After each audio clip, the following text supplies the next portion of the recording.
আমরা আমরা অনেক বেশি আমরা আজকে মিলাদ মাহফিল এবং দোয়া এবং মিলাদ মাহফিলের আয়োজন করেছি। আমাদের খুব স্বপ্ন ছিল যে 2025 সালটা আমাদের জন্য একটা স্বপ্নের সাল হবে চলচ্চিত্রবাসীর জন্য, ইন্ডাস্ট্রির জন্য। বা শুরুটা আমাদের অনেক কষ্টের ছিল। পরপর দুদিনের ব্যবধানে আমাদের দুজন আজকে তাদের স্মরণে এবং এই মাসে তাদের স্মরণে আমরা মিলাদ ও দোয়া মাহফিলের আয়োজন করেছিলাম। আজকে আমি অনেক বেশি আনন্দিত, শুধু আমি না, আমাদের যারা ক্যাবিনেট মেম্বার আছেন সবাই আনন্দিত। কারণ মিলাদের সময় বা কেউ মারা গেলে আমরা দেখে থাকি যে আমাদের ইন্ডাস্ট্রিতে অনেক সিনিয়ররা আসেন না বা অনেক আমাদের আর্টিস্টরাই আসেন না।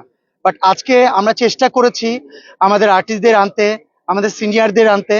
আমরা মনে করি আমরা সাকসেস হয়েছি এবং এটা আমাদের নৈতিক দায়িত্ব। যারা একসঙ্গে অনেক দিন ধরে কাজ করেছি, আমরা কলিগ একসঙ্গে উঠা বসা করেছি ইন্ডাস্ট্রির, তাদের দোয়া মাহফিলে আমরা আসতে পারি, এটা আমাদের জন্য একটা ভাগ্যের ব্যাপার। সো আমরা অনেক হ্যাপি যে আজকে সবাই মিলে আমরা সুন্দর একটা দোয়া মাহফিলের আয়োজন করেছিলাম এবং সেটা আমরা সাকসেস হয়েছি। আমাদের ভিতরের রুম, স্টাডি রুম, বাইরে এবং বাগানে সব জায়গায় অনেক বেশি আমাদের সদস্যরা ছিলেন এবং ইন্ডাস্ট্রির অনেক বেশি কর্ণধার আরো অনেকেই ছিলেন। অনেক ডিরেক্টর স্যাররা ছিলেন, প্রডিউসার স্যাররা ছিলেন এবং বিভিন্ন অ্যাসোসিয়েশনের লোকরা ছিলেন। আমরা সত্যি বেশি তাদের কাছে ঋণী। যদি একটু আপনার স্মৃতিটা একটু পিছনের দিকে যেতে বলি, অঞ্জনাদি ছিল একজন হাস্যজ্জ্বল একজন মানুষ এবং সবার সাথে খুব মিশুক প্রকৃতির একজন মানুষ ছিল।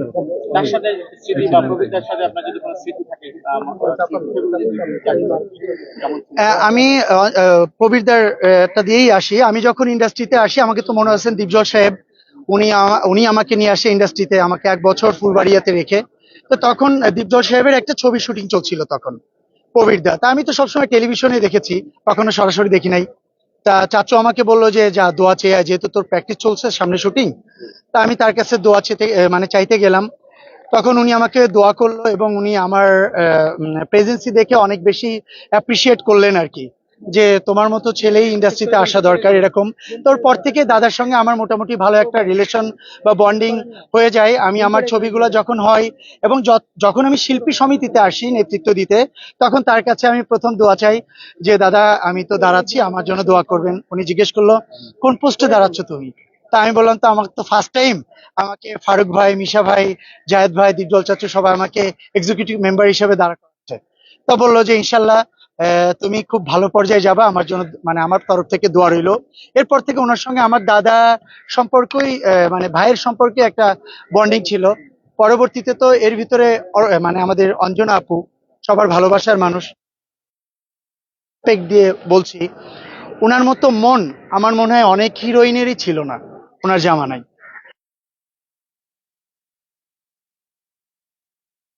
যারা ছিলেন সবার সঙ্গে সমান তালে ভালোবাসা বিনিময় করে চলেছেন এবং যতদিন পর্যন্ত ইন্ডাস্ট্রিতে ছিলেন ততদিন সবার ভালোবাসা অর্জন করেছেন। উনি আমাকে ভাই বলে সম্বোধন করত। উনি সবসময় আমাকে আমার ভালোটা মন্দটা নিয়ে কথা বলতেন। ওনার সঙ্গে মনে হয় এতটাই বন্ডিং ছিল যে মাসে 10 দিনই 15 দিনই আমাদের দুজনের ঝগড়া থাকতো এবং লাস্ট মুহূর্ত আমিও জানি না যে লাস্ট শিল্পী সমিতি ইলেকশনে উনি সাংগঠনিক সম্পাদক দাঁড়াচ্ছে, উনিও জানেন না আমি দাঁড়াচ্ছি। যখন আমরা আমাদের পেপার জমা দিতে গেলাম তখন দেখতে পেলাম যে আমরা একজন আরেকজনের এগেনস্টে জয়লাভ করি। তখন ওনার সঙ্গে আমার একটা মিস আন্ডারস্ট্যান্ডিং হয়, উনি আমার সঙ্গে কথা বলা বন্ধ করে দেয়। আমি ওনাকে অনেকবার রিকোয়েস্ট করেছি এবং মাপ চেয়েছি যে সিরিয়াসলি আপু এই পদটি হচ্ছে আপনার আমার, আমি আপনার হাতে তুলে দিলাম, মানে আমি তুমি মিলেই পদটা নিয়ে কাজ করব। এরকম অনেক আছে।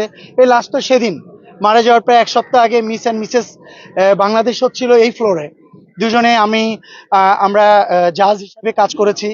ওখানে একজন পার্টিসিপেট মেয়ে, তার সঙ্গে আমাকে পারফর্ম করার জন্য উনি জোর করে স্টেজে আমাকে তুলে দিয়েছিল।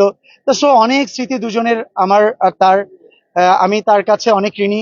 আমার প্রথম নির্বাচনে উনি আমার পাশে ছিল। তা সত্যি এটা স্বপ্নের মতো লাগছে, দুজন মানুষ আমাদের পাশে নাই, মনে হচ্ছে এটা একটা দুঃস্বপ্ন দেখেছি। হয়তোবা কাল আবার আমাদের সামনে চলে আসবে, আবার ফোন দিয়ে বলবে যে জয় এটা ঠিক হয়নি, ওটা ঠিক হয়নি।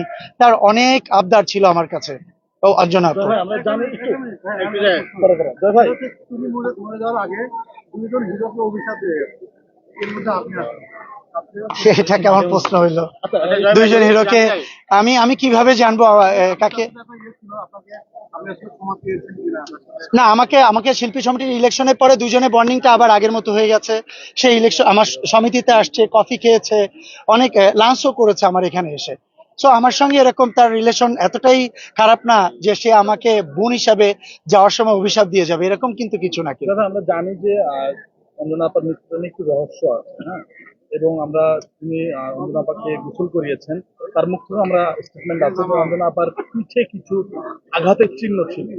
এই বিষয়টা নিয়ে আসলে শিল্পী সমিতি কোনো কাজ করছে কিনা, বা তার সন্তানকে অনেকে অভিযোগ করছিল, হ্যাঁ, এই বিষয়টা নিয়ে শিল্পী সমিতির আসলে আমি ভূমিকা এটা কি নিয়ে আছে? এটা নিয়ে অনেক বেশি খোলাসা আছে, কারণ আমি আমার পেজ থেকে শুরু করে আমাকে অনেক জার্নালিস্ট ভাইরা আমাকে ফোন করেছে যে আপনার পদক্ষেপ কি, আপনাদের পদক্ষেপ কি, শিল্পী সমিতির পদক্ষেপ কি। আমি আমার সিনিয়র যারা আছেন, শিল্পী সমিতির অন্যান্য ক্যাবিনেট মেম্বার যারা আছেন, তাদের সাথে এটা নিয়ে আমি বহুবার আলোচনা করেছি যে অ্যাকচুয়ালি আমাদের কতটুকু দায়বদ্ধতা বা কতটুকু কি আছে। উনি আমাদের অনেক পছন্দের মানুষ, অনেক ভালোবাসার মানুষ, আমাদের একজন মেম্বার। অতীতে উনি ক্যাবিনেট মেম্বারও ছিলেন। বাট ফার্স্ট অফ অল আপনার চিন্তা করতে হবে যে ওনার ফ্যামিলি মেম্বার অনেকেই রয়ে গেছেন, কিন্তু ওনার নিজের আপন বোন আছেন, আরো অনেকেই আছেন। তাদের সঙ্গে আমরা কথা বলেছি, তারা যদি কোনো পদক্ষেপ নিত তাহলে শিল্পী সমিতি সে তাদেরকে সহযোগিতা করত। কিন্তু শুধু শিল্পী সমিতি তাদের মানে বাইরে গিয়ে শিল্পী সমিতি কোনো পার্সোনাল লাইফে একজন মানুষের পদক্ষেপ নিবে, এরকম আসলে আমাদের কোনো এখতিয়ার নাই। আমাদেরকে জানাতে হবে, আমরা অবশ্যই তার পাশে থাকবো। আর এদিকে একটা ব্যাপার আছে, যেহেতু উনি জাতীয় চলচ্চিত্র পুরস্কার পেয়েছেন, গভর্নমেন্টেরও একটা ব্যাপার আছে, সবাই মিলে সমিতিকে সাপোর্ট চাইতো। অবশ্যই আমরা শিল্পী সমিতি দাদা, হিসাবে আমরা সাপোর্ট জাতীয় করতাম। চলচ্চিত্র পুরস্কার না, তিনি কিন্তু অনেক গুণী ছিলেন। ব্রিটিশদের শুধু পাকিস্তান আমল, তারপরে আবার আমাদের বাংলাদেশে তিনটা একটা দেশে তিনটা আমল চেয়ে অভিনেত্রী, অনেক বড় একজন শিল্পী। তার এমন মৃত্যুতে কোনো রায় দাফন করা বা এই বিষয়গুলো আসলে মনে হচ্ছে না একটু তুচ্ছ করে দেখা হয়েছে এত বড় একজন শিল্পীর ক্ষেত্রে? অ্যাকচুয়ালি আমরা শেষ পর্যন্ত চেষ্টা করে গেছি। এটা একটা পারফেক্ট কোনো নিউজ বা পারফেক্ট অথেন্টিক কোনো ক্লু আমাদের কাছে আছে কিনা। পরবর্তীতে আমরা তার আত্মীয়, তার বোনের সঙ্গে আমরা যোগাযোগ করেছি, আমার শিল্পী সমিতির তরফ থেকে যোগাযোগ করেছে, আর অন্যান্য লোকেরা যোগাযোগ করেছে। তা সেখানে তিনি ফ্যামিলি মেম্বার হিসেবে এমন কোনো পদক্ষেপ নিতে রাজি না। উনি এরকম কিছু বলেছেন, আমার কানে এসেছে। আমরা যারা এটা নিয়ে কথা বলেছি, এক্সিকিউটিভ মেম্বারে হিসাবে আমাদের লাস্ট মিটিংও ছিল, উনি এরকম বলেছে শিল্পী সমিতি পদক্ষেপ নিলে আমি পাশে থাকতে পারি। কিন্তু ভাই, এটা তো তার আত্মীয়, তার বোন। শিল্পী সমিতি তো দায়ভার নেয়নি কারোর তার পার্সোনাল লাইফ হস্তক্ষেপ করার।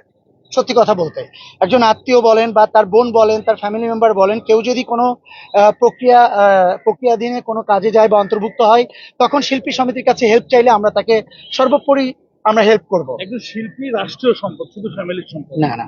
সেক্ষেত্রে রাষ্ট্রও তো পারতো, বা রাষ্ট্রের কাছে আপনারা সহযোগিতা চেয়েছিলেন কিনা, যে একজন রাষ্ট্রীয় সম্পদকে এভাবে মানে সন্দেহজনক তার মৃত্যুটা এরকম তদন্তের জন্য সহযোগিতা চেয়েছিলেন কিনা রাষ্ট্রের কাছে? না, আমাদের কাছে আমরা এরকম কোনো আমরা চাইনি। উল্টা আমাদের কাছে অনেক প্রশাসনের লোকজন, স্বরাষ্ট্র মন্ত্রণালয় বলেন, এরপরে তথ্য মন্ত্রণালয় বলেন, অনেক জায়গা থেকে আমাদের সঙ্গে যোগাযোগ করার চেষ্টা করেছে। বিষয়টা নিয়ে আমরা বলেছি যে আমরা আপনাদের সঙ্গে আছি, এবং আপনারা যদি কোনো পদক্ষেপ নেন অবশ্যই আমরা আপনাদের সর্বোচ্চ চেষ্টা করে আপনাদের পাশে থাকবো, অন্তত শিল্পী সমিতি থাকবে। আর কোনো প্রশ্ন আছে? Thank you so much. Thank you.